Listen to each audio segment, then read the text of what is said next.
기도하심으로 피우다 시작하겠습니다. 하나님 감사합니다. 오늘도 주의 말씀 앞으로 우리를 부르시고 또 주의 말씀으로 하루를 살게 하시니 감사합니다.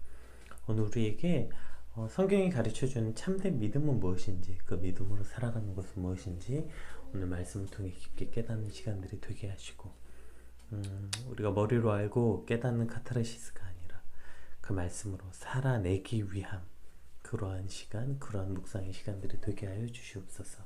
감사합니다. 예수님 이름으로 기도드립니다. 아멘. 네, 오늘 저희가 함께 살펴볼 말씀은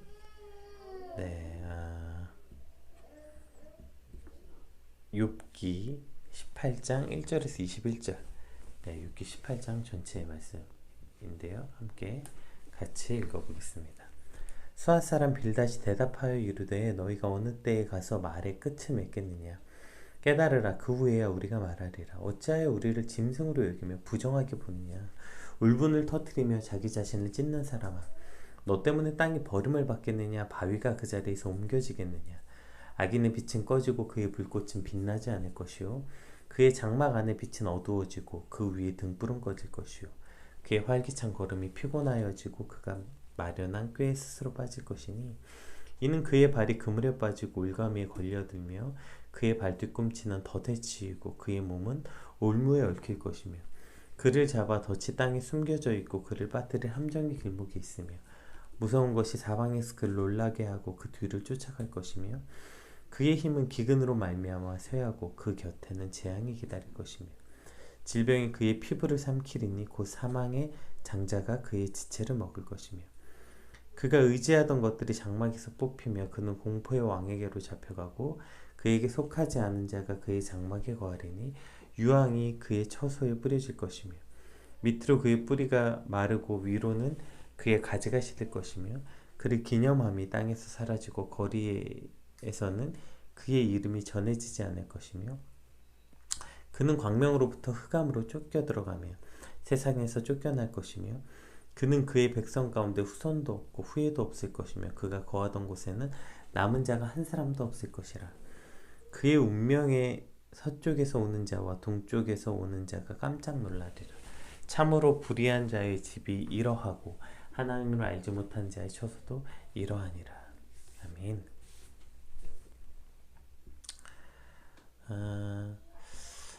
오늘 본문은 이제 엘리바스의 2차 변론에 대한 욥의 반박 변론이 이제 듣고 난 후에 빌닷이 이제 두 번째로 등장합니다. 오늘 빌닷의 변론 역시 엘리바스의 변론과 마찬가지로 자신의 무죄를 항변하는 욥을 강력하게 비판하는 내용으로 구성되어 있는데요. 우리 1절에서 4절 다시 한번 읽어보겠습니다. 수앗 사람 빌닷이 대답하여 이르되 너희가 어느 때에 가서 말의 끝을 맺겠느냐. 깨달으라. 그 후에야 우리가 말하리라. 어째 우리를 짐승으로 여기며 부정하게 보느냐. 울분을 터뜨리며 자기 자신을 찢는 사람아, 너 때문에 땅이 버림을 받겠느냐. 바위가 그 자리에서 옮겨지겠느냐. 이렇게 말하고 있습니다. 오늘 본문에 등장하는 빌닷의 말이 감정적으로 매우 격양돼 있다, 이런 표현들을 이제 오늘 본문 곳곳에 이제 등장하는데요. 내용도 매우 거치고 극단적입니다. 네가 우리를 짐승처럼 여긴다, 이런 표현도 그렇죠. 그러니까 자신의 말이 욥에게 전혀 수용되지 못하고 인정받지 못한다고 느끼는 것에 대한 격분이 담겨 있어요. 그래서 우리도 그런 말 있잖아요. 왜 내 말 무시하냐? 할 때 우리가 거기에 뭐 개무시하냐? 이렇게 붙이는 그런 거죠. 그러니까 뭐 왜 들은 척도 안 해? 뭐 내 말이 개소리로 들려? 뭐 나를 개돼지로 보냐? 이런 어떤 격렬한 표현이죠.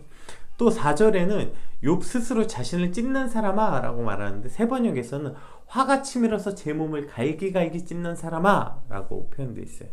그러니까 지금 욥이 분노해서 눈에 뵈는 게 없다는 거예요. 그래서 화가 치밀어서 그냥 뭐 물불 안 가리고 자신을 막 찢는 그러한 무례한으로 욥을 표현하고 있어요. 무례한이 뭡니까?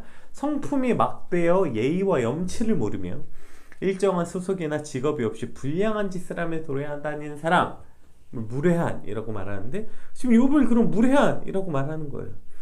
그래서 지금 욥을 표현하면서 그러한 네가 다른 사람 아주 짐승처럼 여기고 화가 나면 그냥 물불 안 가리고 자기 스스로를 찢는 이러한 지금 무례한 같은 네가 그렇게 화를 내고 뭔 짓을 한다 해서 땅이 변하겠냐, 바위가 옮겨지겠냐, 이렇게 지금 욥을 비난과 조롱을 하고 있는 거죠. 그러니까 지금 이 정도로 욥을 비난한다는 것은 처음 친구들이 욥을 위로하러 왔으나 논쟁이 지속되면서 엘리바스와 마찬가지로 빌단 역시 이제 욥을 더 이상 뭐 친구나 고통받는 자로 여기는 게 아니라 거의 대적자, 자신이 싸워서 이기고 깨 부숴야 하는 어리석은 적으로 간주하고 있다는 것을 볼 수 있죠. 더 이상 욥은 친구도 뭐 고통당하는 자도 뭣도 아니에요. 그냥 내가 깨 부숴야 되는 적으로 간주하고 말하고 있는 것이죠.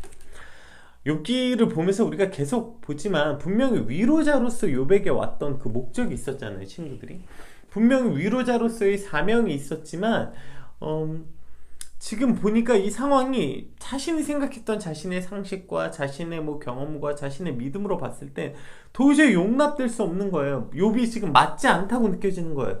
그러니까 그를 가르치려고 하고 바꾸려는 모습, 그것은 결국 욥을 비난하는 자로, 욥을 대적자로 여기는 모습으로 변질될 수밖에 없다는 것이죠. 욥기 설교하면서 그 얼마 전에 어떤 목사님 욥기 설교하시면서 이렇게 말씀하시더라고요. 여러분, 이 욥기 내용이 계속 반복되고 친구들 얘기가 뭐 사실 이제 앞으로 3차까지 욥의 친구들의 내용이 계속 바뀌지 않아요. 똑같습니다. 욥의 항변도 똑같고 친구들의 항변도 똑같아요. 친구들의 비난도. 이 욥기가 반복되는 거 듣느라고 여러분 얼마나 지겹고 힘들겠습니까? 그러면서 설교하는 나는 얼마나 더 힘들겠냐고 이렇게 웃으셨던 내용이 기억이 나요. 이렇게 계속 같은 내용이 반복되는 이유가 뭘까요? 뭐 여러 이유가 있겠지만 이거 같은 내용이 반복되는 것은 물론 어려운 부분도 있지만 그러나 그만큼 이것이 우리 삶에 매일매일 다짐되어지고 결단되어져야 되는 일이기 때문 아니겠습니까?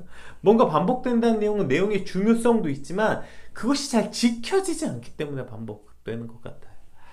오늘 우리가 이 땅을 살면서 사실 만나는 사람 중에 상처받지 않고 살아가는 사람이 있을까요? 고통당하지 않은 사람이 있습니까? 우리는 결국 모든 사람, 우리가 만나는 대부분의 사람들은 다 상처받은 이들이고 고통받은 이들입니다. 따라서 우리는 결국 누군가의 위로자가 될 수밖에 없고 특별히 가까운 사람, 자신에게 속한 사람들에겐 더더욱 그러한 영향력을 발휘할 수밖에 없는 것이죠. 그럴 때마다 상대방을 위한다고 말하면서 결국에 그 사람을 위한다고 말하고 다 널 위해서 하는 말이라고 말하면서 지적하고 가르치려고 들 때 우리는 위로자가 아니라 비난하는 자로 그 위치가 바뀌게 되는 것을 느낄 수밖에 없는 것이죠. 우리 야고보서 3장 말씀 한번 같이 볼까요? 야고보서 3장 1절 내 형제들아 너희는 선생이 된 우리가 더 큰 심판을 받는 줄 알고 선생이 많이 되지 말라 이렇게 말하고 있어요. 그러니까 지금 선생이 된 사람은 더 큰 심판을 받는다. 그러니 선생이 많이 되지 말라. 그래서 우리는 결국 누군가를 쉽게 가르치는 자리에 선다는 거, 그것을 대해서 굉장히 늘 두려움과 경계함을 가지고 있어야 되죠. 누군가 가르치는 선생이 된 위치에 선다는 것은 매우 이렇게 두렵고 어렵고 큰 부담감을 가져야 되는 자리라는 거예요. 그런데 우리는 누가 가르쳐 달라고 한 적도 없는데 스스로 선생의 자리에 너무 쉽게 오르는 거 아닙니까? 우리는 누가 선생이 돼달라고 말한 적도 없는데 스스로 선생이 돼버리는 거예요. 이걸 우리가 선생질이라고 하죠. 야, 선생질 한다 이렇게 말해요. 누군가를 자신의 기준으로 가르치려고 드는 일, 심지어 그걸 하려고 할 때 상대방이 잘못됐다 틀렸다고 지적하는 일을 서슴지 않게 되는 거예요. 내가 선생질하고 싶어서 너 틀렸어, 너 잘못됐어 이렇게 지적하는 일을 조금도 주저하지 않고 합니다. 일단 그 말이 맞는지 틀린지에 대한 심판과 확신은 오직 하나님께 있기 때문에 우리가 그렇게 누군가에게 너 틀렸어 내가 옳아 라고 주장하는 그 주장이 근거도 없을 뿐더러 아무리 자기의 경험과 지식과 뭐 다 갖다 놔봐도 그것이 맞다는 확신이 든다 하더라도 그것이 어떻게 상대방을 그렇게 깔아뭉갤 만큼의 확신이 생길 수 있겠어요?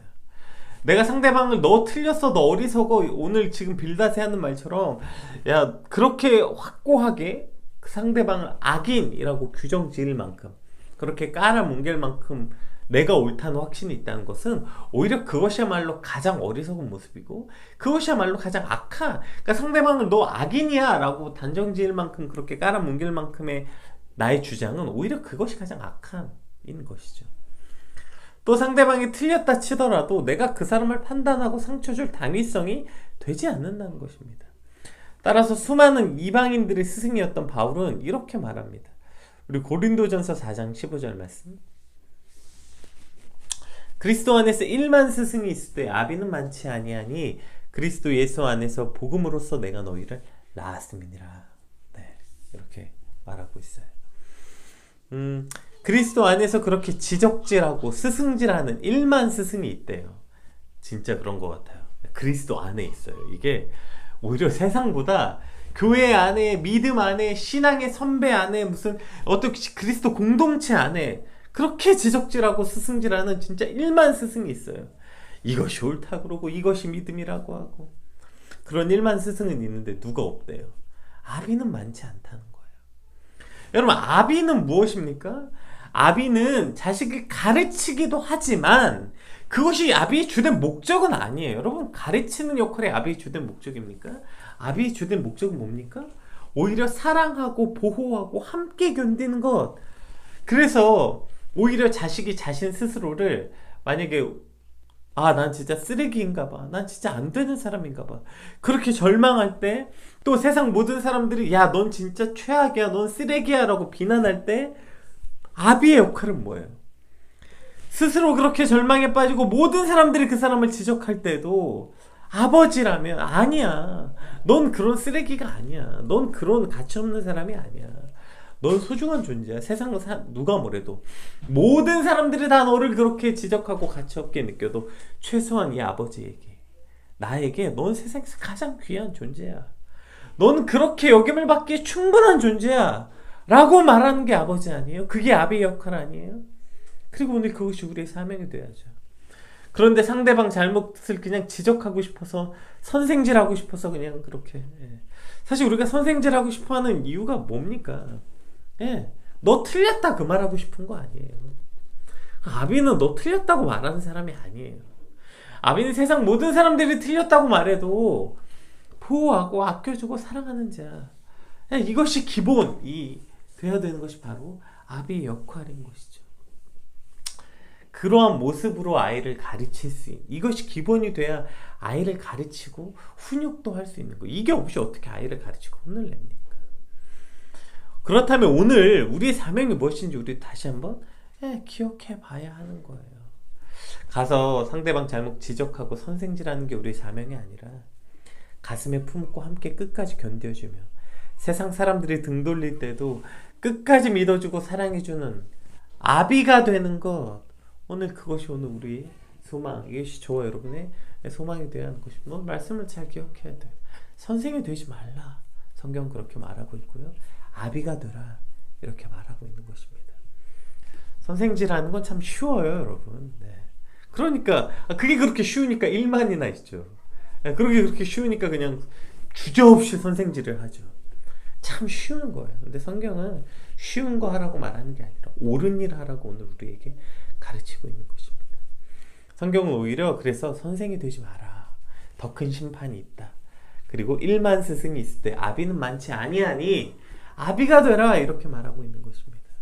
오늘 그렇게 쉬운 누구한테 가서 선생질하는 사람이 아니라 아비질이란 말이 있을까요? 어쨌든 그렇게 아버지 같은 마음으로 그렇게 품고 끝까지 견디고 함께 해주는 자. 오늘 하나님, 이것이 나의 소망이 되게 하여 주시옵소서. 이것이 우리의 또 간절한 소망이기도 하고 사명임을 기억하는 아침 되길 소망합니다. 자, 이렇게 욥을 강력하게 비난하고 나서 6절부터 다시 인과응보론에 대해서 말하는데, 6절부터는 세 번역으로 한번 읽어볼게요. 이게 너무 길어가지고 제가 이걸 아침에 다 칠 수가 없어서 이거 그냥 사이트로 함께 보겠습니다. 세 번역으로 6절부터 한번 같이 볼게요. 그의 집 안을 밝히던 빛은 점점 희미해지고 환하게 비추어두던 등불도 꺼질 것이다. 그러니까 여기서 지금 그의는 악인을 말하는 거예요. 그의 힘찬 발걸음이 뒤뚱거리며 제 꾀에 제가 걸려 넘어지게 될 것이다. 제 발로 그물에 걸리고 스스로 함정으로 걸어 들어가니 그의 발 뒤꿈치는 덫에 걸리고 올가미가 그를 단단히 쥘 것이다. 땅이 묻힌 밧줄이 그를 기다리고 길목이 숨긴 덫이 그를 노린다. 죽음의 공포가 갑자기 그를 엄습하고 그를 시시각각으로 괴롭히며 잠시도 그를 놓아주지 않을 것이다. 악인이 그처럼 부자였어도 이제는 굶주려서 기운이 빠지며 그 주변에 재앙이 늘 도사리고 있다. 그의 살갗은 성한 곳이 없어 썩어 들어가고 마침내 죽을 병이 그의 팔다리를 파먹을 것이다. 그는 믿고 살던 집에서 쫓겨나서 죽음의 세계를 통치하는 왕에게로 끌려갈 것이다. 그의 것이라고는 무엇 하나 집에 남아있지 않으며 그가 살던 곳에는 유황이 뿌려질 것이다. 밑에서는 그의 뿌리가 마르고 위에서는 그의 가지가 잘릴 것이다. 이 땅에서는 아무도 그를 기억하지 못하고 어느 거리에서도 그의 이름을 부르는 이가 없을 것이다. 사람들이 그를 밝은 데서 어두운 곳으로 몰아넣어 사람 사는 세계에서 쫓아낼 것이다. 그의 백성 가운데서는 그의 뒤를 잇는 자손이 남아있지 않을 것이다. 그의 집안에는 남아있는 이가 하나도 없을 것이다.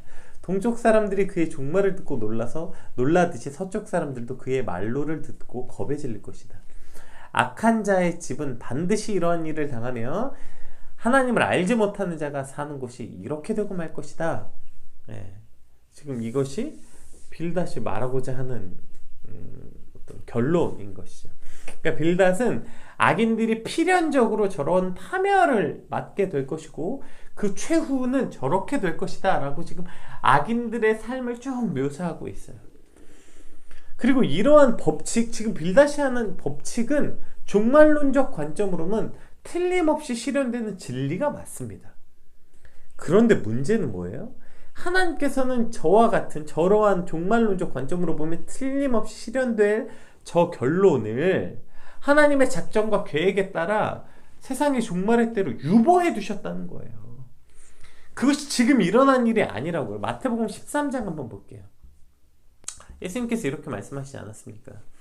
주인이 이르되 원수가 이렇게 하였구나. 종들이 말하되 그러면 우리가 가서 이것을 뽑기를 원하시나이까? 그랬더니 주인이 뭐라고 합니까? 주인이 하나님이시죠. 주인이 이르되 가만두라. 가라지를 뽑다가 곡식까지 뽑을까 염려하노라. 그래서 언제까지? 둘 다 추수 때까지 함께 자라게 두라. 추수 때에 내가 추수꾼들에게 말하기를 가라지는 먼저 거두어 불사르게 단으로 묶고 곡식을 모아 내 곡간에 넣으리라 하리라. 아멘. 그러니까 지금 빌닷이 하는 말은 지금 이 맞죠? 악인들은 이렇게 가라지 싹 다 뽑아가지고 불사르게 될 것이다. 오늘 이게 빌닷의 말이잖아요. 근데 뭐가 지금 배제되어 있는 거예요? 지금 가만두라. 추수 때까지 함께 자라게 두라. 이게 없는 거예요. 종말론적 관점으로 분명히 가라지는 그렇게 다 잘려서 오늘 빌닷이 말한 대로 처참한 비참한 종말을 맞게 될 거 맞습니다. 그러나 그것은 심판의 때에 일어날 일이라는 거예요. 따라서 지금 우리가 사는 세상에는요, 이런 인과응보의 원리가 완벽하게 실현되지 않아요. 오히려 악인이 형통하고 의인이 고난당하는 부조리한 일이 얼마든지 발생하고, 어쩌면 이 얼마든지 발생한 정도가 아니라 잘 살기 위해서는 악인이 되어야 한다고 말하는 세상이 지금 우리가 살고 있는 세상 아닙니까? 그런데 마치 빌닷은 다른 세상에서 살고 있는 것 같아요. 이러한 일이 자신의 현실에서 일어난다는 거예요. 처음에 말했잖아요. 욥의 친구들은 족장 혹은 왕으로 표현된 당시 한 부족의 대표자들로서 지혜로운 자들, 힘있고 부유한 자들이었어요. 그러한 빌닷이 사는 세상은 저러한 인과응보가 작동한 세상일 수도 있었겠고요. 혹은 그것이 자신의 신념이니까 그러한 안경, 자신의 신념을 통해서 세상을 보니까 그렇게 보였을 수도 있겠죠. 즉 사람은 자신이 사는 그렇게 지극히 일부분, 작은 부분만 보면서 살 수밖에 없고, 심지어 그마저도 온전히 보지 못하고 내가 보고 싶은 대로 보는 것, 이것이 인간이 가진 유한성이라는 거예요. 그런데 우리가 이러한 눈을 가지고 누굴 판단하고 누굴 가르치겠습니까? 오늘 욥의 지금 마음이 뭐예요? 오히려 지금 빌닷이 하는 말을 욥이 하고 싶은 거예요. 하나님은 악인을 심판하시고 의인을 상 주시는 분 아닙니까? 나는 그런 하나님인 줄 아는데 그런데 왜 그러시지 않냐고 지금 욥이 말하고 있는 거 아니에요? 지금 빌닷이 하는 말, 의인을 상 주고 악인을 벌 주시는 하나님, 그러한 하나님을 욥이야말로 그러한 하나님이길 지금 가장 바라는 사람인 거예요. 하나님이 그런 사람, 그러한 분이셨으면 좋겠다. 왜 그런 분이 아니냐고 말하고 있는 거 아니에요. 그러한 법칙이, 이러한 인과응보 법칙이 일어나지 않아서 가장 미치겠는 사람이 욥인 거죠. 아니 지금 그 악인이 벌받고 의인이 상받는 이 일이 일어나지 않아서, 그러한 하나님이 보이지 않아서 미치겠는데, 근데 빌닷은 이게 보인다고 말하니, 예, 그러니 지금 욥이 계속 이렇게 항변하고 있는 거 아닙니까? 만일 여러분 지금 빌닷이 말하는 대로 오케이, 악인은 벌받고 의인은 상받아. 그래서 악인은 뭐 그가 뭐 죽고 나서 아무도 그를 뭐 보지도 않고 막 뭐 그 자식들도 대도 끊기고, 여러분 이러한 일이 세상에 일어나는 상식적인 일이고 절대적인 일이라면 대부분의 사람은 선을 행하면서 살지 않겠습니까? 지금 빌닷에 말하는 이 인과응보가 세상의 법칙이라면 이건 그냥 믿음이 없어도 다 이렇게 살지 않겠어요? 문제는 그렇지 않다는 거예요. 그렇지 않기 때문에 이 문제가 벌어진다는 거예요. 그런데 지금 빌닷이 저것을 상식이라고 말하는데 문제가 지금 일어나는 거죠. 우리 그 히브리서 1장, 믿음은 이런 것이다. 뭐라고 하죠? 믿음은 뭐 바라는 것들의 실상이요, 보지 못하는 것들의 증거다. 이것을 우리 그 공동 번역으로 한번 읽어볼게요. 한번 읽어보겠습니다. 믿음은 우리가 바라는 것들을 보증해주고 볼 수 없는 것들을 확증해줍니다. 옛 사람들도 이 믿음으로 하나님의 인정을 받았던 것입니다. 우리는 믿음이 있으므로 이 세상이 하나님의 말씀으로 창조되었다는 것, 곧 우리의 눈에 보이는 것이 보이지 않는 것에서 나왔다는 것을 압니다. 이것이 믿음이라는 거예요. 히브리서에서 말하는 믿음이 뭐예요? 결국 믿음만으로 볼 수 있는 게 있다는 거예요. 결국 믿어야만 보이는 것이 있다는 거예요. 이 땅에서 악인들이 잘 먹고 잘 살고 의인들이 고통받는 일이 오히려 당연하고 상식이 되었으나, 그러나 믿음으로 우리는 그들의 종말을 볼 수 있는 자들이라는 것입니다. 이 땅에선 적당히 거짓말도 하고 적당히 속이고 적당히 남의 거 뺏고 불의를 행해야 잘 살죠. 여러분 우리가 뭐 직장생활을 하든 사업을 하든 어떻게 그 정직하게 모든 걸 다 행합니까? 그럼 망한다고 생각하는 거 아니에요. 그러나 그것이 상식이 되었으나, 그러나 우리는 믿음으로 그 악한 것들의 종말을 볼 수 있는 것들, 약한 것들의 종말을 볼 수 있는 자들이 믿음 있는 자들이라는 거예요. 믿음으로 이 땅에서 저들이 잘 되는 것 같지만 종말에는 오늘 빌닷의 말대로 될 것임을 알기에 그것을 믿음으로 바라볼 수 있는 자들이 바로 그리스도인, 믿음이 있는 자들이라는 거예요. 이 세상이 힘과 능력으로 창조되어 있고 힘과 능력으로 다스려지는 게 아니라 하나님의 말씀으로 창조되었고 그것이야말로 참이고 진실인 걸 알기에 오늘도 우리가 세상의 힘과 능력을 구하지 않고 오늘 이 아침에 하나님의 말씀 앞에 나온 이유도 여기 있는 거 아니에요? 이 세상이 하나님의 말씀대로 이루어졌고 오늘도 그 말씀대로 운영되고 있다. 하나님의 진리가 선포되는 것으로 이 땅이 이루어지는 것을 믿는 사람. 보이지 않죠. 보이는 건 이 세상은 힘에 따라 힘의 논리, 돈의 논리, 약육 강식의 논리, 힘으로 능력으로 세상이 운행되고 있는 것처럼 보이지만 믿음은 그 보이지 않는 하나님의 창조 섭리, 즉 하나님의 말씀대로 이 땅이 이루어지는 것을 보이게 되는 것입니다. 믿음이 보이지 않는 것들의 증거, 보지 않는 것이 믿는다는 거예요. 그게 만약에 그냥 보이는 거면 그게 믿음이겠어요? 그건 상식이죠. 오늘 빌닷의 말대로 저 인과응보가 그냥 이 땅에 일어나는 눈에 보이는 일이라면 그게 믿음이냐고요. 그건 상식이죠. 그럼 모든 사람들이 대부분 따르는 일이죠. 그러나 그것이 상식이 아니라 눈에 보이지 않기 때문에 뭐가 있어요? 우리는 그것을 믿음이라고 부르는 거예요. 보이지 않기 때문에. 그리고 그 믿음으로 사는 세상, 그것이 오늘 우리가 살아야 되는 세상이라고 말하고 있는 것입니다. 그래서 뭐라고 말합니까? 네, 로마서에 말하죠. 그래서 오직 의인은 믿음으로 말미암아 살게 되겠다. 네, 말하고 있는 거 아닙니까? 그러니까 우리가 믿음으로 말미암아 이 땅을 살아가는 것, 이것이 오늘 우리가 살아가는 이 땅의 삶의 법칙이어야 되는 것이죠. 히브리서 11장, 믿음으로 모든 세계가 하나님의 말씀으로 지어진 줄 우리가 아나니 보이는 것은 나타낸 것으로 말미암아 된 것이 아니니라. 로마서 1장 17절에 복음에는 하나님의 의가 나타나서 믿음으로 믿음에 이르게 하나니 기록된 바 오직 의인은 믿음으로 말미암아 살리라 함과 같으니라. 네. 우리가 이 땅에 살아가는 방식, 오직 의인은 믿음으로 말미암아 사는 것, 그것이 의인이라는 거예요. 지금 그 계속 말하는 오늘 빌닷의 말이 뭐예요? 의인은 복 받는다. 아니요. 의인은 믿음으로 말미암아 사는 것이 의인이라고 말하고 있는 것입니다. 오늘 우리 받은 말씀 놓고 함께 같이 기도합시다. 하나님, 진짜 우리가 이 땅을 살아가는 방식이 뭡니까? 일만 스승이 아니라 어렵지만 힘들지만 고통스럽지만 아비로 살아가는 것, 이것이 주님 나의 사명이오니 주님 편한 길이 아니라 옳은 길로 살게 하시고 눈에 보이는 길이 아니라 보이지 않는 믿음으로 살게 하여 주시옵소서. 오직 의인은 믿음으로 말미암아 살리라. 주님, 이것이 오늘 우리가 이 땅을 살아가는 방식이 되게 하여 주시옵소서. 우리 같이 받은 말씀 놓고 인과응보가 아니라 믿음으로 보지 못하는 것을 바라보고 그것을 원하는 삶, 그것이 오늘 우리 하루가 되게 하여 주시옵소서. 우리 같이 받은 말씀 놓고 함께 같이 기도하겠습니다.